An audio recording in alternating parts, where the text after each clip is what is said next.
Today we have the ultimate Town Hall 12 upgrade guide that includes base links and the best farming and war attack strategies.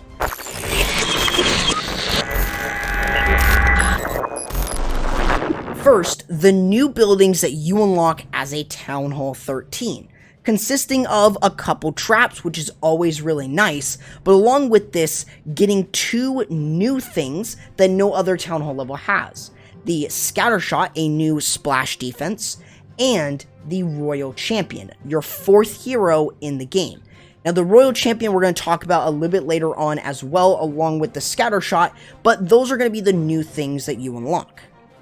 Now, right here, these are buildings that you do not need to touch in terms of upgrading, since all these buildings do not have an upgrade at Town Hall 13. These buildings include the two barracks, since they will max out at Town Hall 12, the air sweepers, since that maxes out at Town Hall 11, the spell factories. Of course, if you have not upgraded your elixir spell factory, I would highly recommend that be your day one upgrade if you do not have the invisibility spell. Outside of that, you don't need to upgrade it. The collectors, they do not need an upgrade since you'll max them out before you get to Town Hall 13, and so will you max out the traps before you get to Town Hall 13.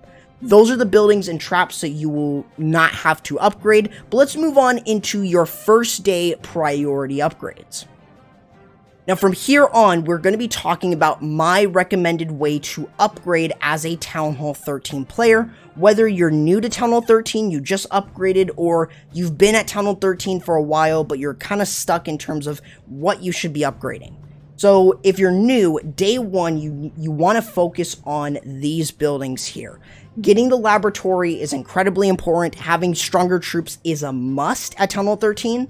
Along with this, the Royal Champ, you need to get this one, and then you also want to start upgrading her. So that's why the Dark Elixir storage is here as another priority. Now, outside of this, your next main focus is going to be these buildings here. You want to make sure that you are getting your gold and elixir storages done. The gold storages are going to be going into the defenses, the Giga Inferno, and also into the clan castle if you do not use a book, which is highly recommended. Book or hammer, I would highly recommend using a magic item that will instantly finish the clan castle. Along with this, I would go ahead and put the clan castle as your next priority, since it is a storage, but it is also a defense, so you want to make sure that you are getting this done as soon as you can. Now, the next buildings before you get into the defenses is going to be the Army Camp and the Siege Workshop. The Siege Workshop has two new siege machines and is definitely worth getting a little bit later on. You don't have to really rush getting it, but the Army Camp is very important, since at max, it will allow you to hold 300 camp space, which is extremely important and very, very good to bring. So if I were you, I would highly recommend doing this one first and then doing the Siege Workshop second. Now, outside of this, those are the offensive structures. And before we jump into defenses, let's also go over your hero upgrades. Now, let's put the Royal Champ over here because there is a main reason. This, in my personal opinion, is the recommended way to upgrade your heroes. Your Archer Queen first, your Grand Warden second, your Royal Champ third, and then your Barbarian King fourth. Now, other than this, those are going to be your upgrades in terms of heroes, and you want to do those continuously, so that way you're able to sort of get them done alongside other buildings like the defenses. Now, these are going to be your first priority defensive upgrades. I would start with the Seeking Air Mine. The main reason to why the Seeking Air Mine is incredibly powerful and actually incredibly important is because at level 3, it is not enough to get rid of a max level healer. So you're going to need to upgrade it at level 4 in order to get rid of a level 6 healer. So that's why I would recommend upgrading it first. Outside of this, I would then go ahead and focus on doing the Giga Inferno second, the Scattershot third, the Eagle Artillery fourth, the Inferno Tower fifth, and the Expo 6th. These are all very important and key upgrades, and you want to make sure that you are getting them done and out of the way. These key big defensive structures are incredibly important on defense, and you don't want to be weak as a Town Hall 13 since war weight does not matter. After this, I would then go ahead and focus on doing any of your traps. You don't really need to do these at the beginning, so I'll kind of separate that, but the first upgrade should be your air defense, then your Teslas, then your wizard towers, then your cannons and archer towers. So that is kind of what I would recommend if I were you. I'm sorry if you can't really see it too well, but this is just the best way in terms of upgrading it in my personal opinion. And then you could just upgrade these last couple defenses towards the end. That really sums up the building upgrades and what you can do as a Town Hall 13, whether you're new or you are still, upgrading your Town Hall 13. So those are the buildings, but let's go ahead and move on into the laboratory and what I would recommend for the elixir and dark elixir things. Now, a lot of you guys will want to really know what are the best troops and spells to upgrade here at Town Hall 13, the laboratory. Well, I'll say that there is no right or wrong way to upgrade, but I am going to give you my recommendations for the elixir troops, elixir spells, dark elixir troops, and dark elixir spells, and the siege machines. Now, in terms of the elixir troops, I would highly recommend getting your E-Drags, Yetis, Miners, Dragons, Healers, and Balloons upgraded. Along with this, I would also recommend the Wall Breakers. And then outside of that, everything else can be upgraded on your own accord, depending on what you feel is better. Next up, we want to talk about the elixir spells in the laboratory. Now, next up, we want to talk about the elixir spells. Now, these are the spells that I would recommend upgrading. The heal spell, invisibility spell, jump, and the clone spell are all going to be ones that I would focus in on. Now, next up, we've got the poison and the skeleton spell. These are the only two dark spells that you have to upgrade. Now, I would recommend doing poison first and foremost. The skeleton spell, unless you're going to be using it in something known as a ghost skeleton, where you're using that with the invisibility spells, if you're going to be using that, then hey, go for it. But the poison, you're going to be using more often than not. So, poison first, and then the skeleton spell second. Next up, we want to go over the dark elixir troops, and then we're going to end off with the siege machines. So for starters, we want to take a look at which of these have an upgrade. And I would highly recommend on doing the hog riders, the lava hounds, the bowlers, and the headhunters. They're incredibly important to upgrade, and I would highly recommend doing them. And then, of course, you can max out the rest of the dark elixir troops that do need it, like the golem, the Valkyrie, and also the minion later on. The final thing that you have to upgrade on your base in terms of laboratory is going to be the siege machines if you want to bring your own. Now, I would recommend upgrading the siege barracks as your first one. Then you should upgrade the battle blimp. Then you should upgrade the wall wrecker. Then the log launcher. And finally, the stone slammer. Now, that is the laboratory upgrade guide. Let's go over into 3 farming armies that I would recommend and what I have used in the past.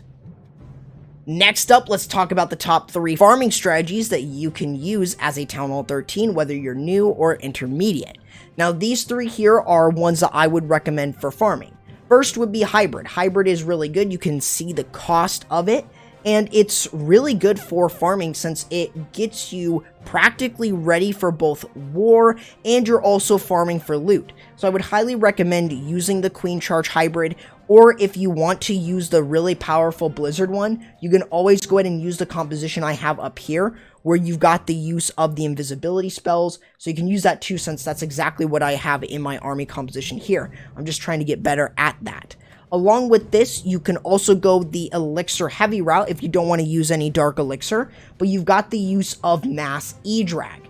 And we will be talking about this during the war attack strategies, but this is a great farming strategy too. However, it's going to take up a ton of elixir, so be ready to farm up heavy if you're using Electro dragons. Now, the other one I have is Yetis. Yetis are really good for farming, and again, it's also a very balanced cost between dark elixir and elixir. So if you like to use the Yeti smash, I would highly recommend using that army to practice for war and also still getting loot. Now let's also give you guys a farming base I've used in the past, and we'll give you the base link down below. Now, before we move on into the war attack strategies that I would recommend, let's also give you a farming base design that is pretty decent and will help you protect your loot for as much as possible. And this is going to be this base design right here. I'm going to leave a link down below for you guys to copy the base link for this one. I would highly recommend, though, getting your scatter shots so you can use this base. But outside of that, you guys can really use this really effectively, and hopefully you'll be able to defend your loot quite nicely here, and maybe you'll be able to defend against some E-Drag attacks, since most of the time they're going to go in for that Town Hall, so it's going to be a little bit harder to get your Dark Elixir, and also to get other types of loot, since they're a little bit more spaced out. So hopefully this is going to be able to defend you, but now let's go ahead and move on into the war attacks that I would recommend. Next up, let's talk about the top 3 war attack strategies that I would recommend for you Town Hall 13 players that are watching this video. Now, these 3 attacks are going to be all different and can be used from early game, from early Town Hall 13, all the way until you have them maxed out. So let's first start with the Electro Dragons. Now, there are a couple of different things that you will need to be aware of. First and foremost, funneling, and then the second thing is going to be how the base design welcomes Electro Dragons. So first and foremost, you want to look at the base design and really understand, is it good enough to use Electro Dragons? And you see here, there are a lot of areas on the base that allow you to use Electro Dragons, since their chain is very, very valuable. So this one basically welcomes Electro Dragon chain. Another thing that I would really heavily consider is the funneling. You want to make sure that you're able to create enough of a funnel on the base in order to make sure that you're able to send your E-Drags into this part of the base. So you want to make sure that you're able to send them in. But on top of this, you want to make sure that you're creating the funnel. So you can use a Sui hero, which is the king and queen on one particular side of the base, being able to clear out some buildings. Along with this, you can use the royal champ by herself, or you can use an ice golem and then the royal champion to have a tank in front of her. That way she doesn't take immediate damage, but you're going to use a royal champ method consisting of the RC's Seeking Shield, along with that, the lightning spell and 1 earthquake in order to get rid of a large amount of buildings. That's going to be enough to create this part of the funnel. And I would only recommend this if you have a higher level royal champion, which as you're upgrading your Electro Dragon attack and upgrading your heroes, eventually you'll be able to do just that. So now that kind of explains exactly what you're doing with this main part of the attack. We want to then go over what you're doing with the royal champ method, using 1 lightning spell, and then you're going to use 1 earthquake. After this, you're going to send in your royal champ to the closest defense. That way you can get the Seeking Shield to bounce off of multiple structures like you see here. After this, you can also go ahead and use the king and queen. Alongside that, you can go ahead and also use the super wall breaker in order to break in the king and queen a little bit deeper in. But if not, then you can send in your balloons, Electro Dragons, and your Grand Warden. You will want to use 2 rage spells immediately, so that way what you're able to do is you're able to get through a large amount of defensive structures, and then you also want to pop your Warden Eternal Tome, so you're able to get through a bulk of the defenses at the beginning. Now, you also want to try and make sure that you're getting to the Town Hall, so using the Rage, the Sneaky Goblins, and the Dragon to get rid of it. Outside of that, you want to try and use your free spells over single target Infernos and air defenses. They're going to be incredibly important to freeze up. You want to make sure that you're still getting your E-Drags to go through a large area of the base.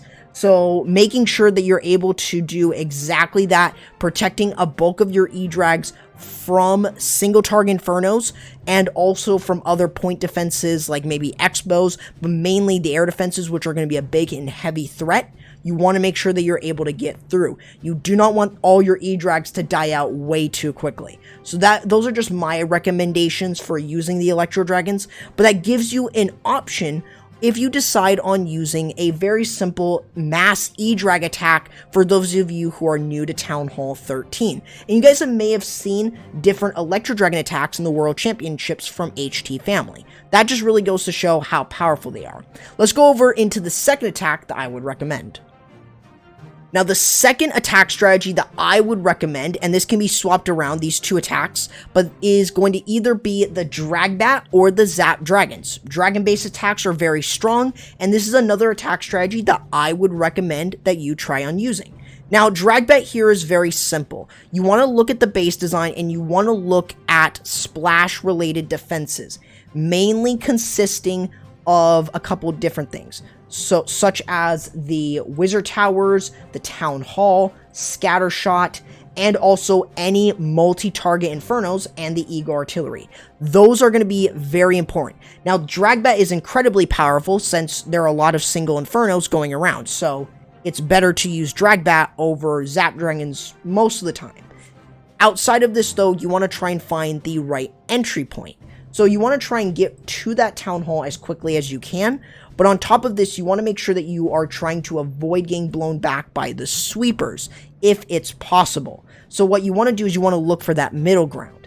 Along with this, you want to create the funnel by using a split Sui hero or just a traditional Sui hero. You're going to be using the Queen on one side, maybe bring an Ice Golem, and then you're going to use the King on the other side in order to kind of get into a particular area, maybe like this part of the base here. Now, this one is an anti-3-star, and this is something that you're not going to see in your wars, unlike this one, of course, here. However, you still can see what you're getting from this by getting the Scattershot here with the King, getting a Wizard Tower with the Queen, and being able to send in the dragons for the Town Hall, and then using the bats on the Scattershot is going to allow you to get the triple with this type of attack. So we want to first go over what you're doing with this. You can use a couple balloons to destroy different defenses on the outside, like for instance the mortars here. It's just going to be a little bit better, and you could get a Wizard Tower too if it's very close to the outside. You may have to use 3 balloons if there are a couple of traps over there. But outside of that, you're just going to be trying to create a funnel for your heroes, but you're also going to be getting rid of defenses. And we already got rid of 1 Wizard Tower. So we're going to use the King in order to get rid of multiple structures, but we also used a Cocoa Balloon in order to soak up that Seeking Air Mine so we can protect the baby dragon. Now, you'll see from here that what we're doing is we've got the Queen getting rid of an air defense. We're going to do the same thing over here with the King, and then that way we're able to use the dragons to kind of funnel off and also allow these dragons and balloons to get right over into the Town Hall, along with having the Grand Warden and the Stone Slammer. Now, if I were you, I would suggest putting the Stone Slammer a little bit adjacent from your dragons. That way you're able to use it on a different building, like a single Inferno or multi-Inferno. But you want to get to the Town Hall, so you're going to use the Warden Eternal Tome, so you're able to move through, but you also want to try and maybe use another rage spell if you want. Another thing here is if you decide on creating a little bit more pathing or getting rid of a Tesla farm with the Royal Champion, you can do just that. And notice here how she's only level 21. She's not level 25. So you can still use this with low-level Royal Champions. On top of this, you want to make sure that you're able to then use your bat spells. This is going to be a bat bomb like you see here. They use the rage, the freeze, and the bats. So you're able to get rid of a large amount of the defensive structures. I would say though, be very careful, especially if they get locked onto by red air bombs or even the Eagle Artillery. Just be very careful on those different defenses. But you see here how he's able, the attacker here, is able to split them up very nicely to where they are able to go for defense to defense. Some of the defenses do stay up like the air defense, but you're still able to get through it no matter what. So that just gives you guys another good strategy that you can use here as a Town Hall 13 and still earning triples in war. Now let's go over one last attack, and this one might be very popular with you, but let's take a look at the Yetis. Now the final attack is going to be the Yetis. Now what's very important that you want to use with this is going to be a Warden Walk. And you're going to use that Warden Walk to walk the Warden along with making sure that the Yetis go in so you can move in towards the Town Hall and move in through the core of it. And if the Eagle Artillery is all the way on the opposite side, that is your goal. You want to get to the Eagle Artillery and also to the Multi-Inferno as quickly as you can. You don't want them for long on your Yetis. So you want to make sure that you are doing just that in order to push through. So for starters, we want to start with the Warden Walk. Now, I will highly recommend that you wait on using this attack until you at least have a closer to max Warden, at least level 45. That way, what you're able to do is then use the Warden Walk with the Yetis. And this is what I would highly recommend that you guys use, more than anything. If you're going to be using Yetis, you want to use a Warden Walk, especially here at Town Hall 13, where if you don't, it could work in your favor, but more often than not, it's going to be better to just go ahead and use the Warden Walk. So you'll see from here that what we're doing is we're just using the Warden to create a little bit of a funnel, and we're just going to use maybe a couple balloons to get rid of a mortar like you see here. But once we're able to kind of create a little bit of a funnel, we can then go ahead and start controlling our Warden. This means that you want to then go ahead and start by creating the funnel on the opposite side by using the King and the Siege Barrack. Now, you can also bring a couple witches, and this is going to be enough to provide a bit more support for your push in, so they can be used for funneling purposes. Then you want to try and lure your Warden over by using a couple Yetis, so you lure the Warden over, and then you could use the bowlers and the rest of the Yetis to power into the core of the base. You want to make sure that you have your Queen going in right behind, and you could wait on your Royal Champion. You don't have to use it immediately. Now, this one here does have a triple Ice Golem CC. It's really not that bad to deal with, and so you can easily deal with it without any problems. Now, in terms of the spells, you want to use your rage spells in order to push through a large part right into the town hall, right into the core of the base, using the jump spells in order to gain access to other defensive structures, but also getting across the base. And you want to use the Warren ability to protect a bulk of your Yetis and bowlers as they continue to move through. You'll also have the use of the Royal Champion on the opposite side of the base. That way you're able to get rid of multiple defensive structures, and you're able to use that Royal Champ Seeking Shield to provide a bit more support. And outside of that, you'll have the Hog Riders from that Siege Barrack that will provide even more support for the rest of your attack. I would highly recommend, more often than not, the Siege Barrack over using any other siege, since it's a lot better and you don't really need the Wall Wrecker. Outside of that, though, that just goes to show how overpowering the Yeti Smash can be, and that is why this strategy is what I would recommend using. Now, this is not the last thing that we want to talk about. Let's give you a war base that I will recommend, and also from Stronghold Base Building. Now, before we wrap up the video, I want to give you guys a base design that is going to help you defend no matter what in war, and this is actually coming in from Stronghold Base Building, so make sure you guys go ahead and check out their Discord in the description below if you want to become a patron, or if you want to go ahead and get custom bases. And this is going to be none other than the base here, built by one of the new builders for Stronghold. So I will leave a link down below in the comments for the base link, like I did for the farming base. Hopefully you guys will really enjoy this base design. It's a pretty solid one from the looks of it. I haven't used it personally, but it is from a really talented base builder from a really good clan. And definitely I would recommend using this as no matter if you're a new Town Hall 13, don't expect to defend max Town Hall 13s, but this will still really help you defending against E-Drags and other different attack strategies. So hopefully you guys enjoyed the video. If you guys did, make sure you guys leave a like on the video. Lets me know that you guys want to see more content like this here on the channel. Make sure you guys go ahead and subscribe to the channel, ring the notification bell for more educational Clash of Clans content, and make sure you guys go ahead and use code CorruptYT in the Clash Champ shop to save 10% off your purchase. Make sure you guys go ahead and follow me over on the social and join my Discord server. But without further ado, guys, thank you so much for watching the video, and I'll be seeing you in the next video. Corrupt, signing out.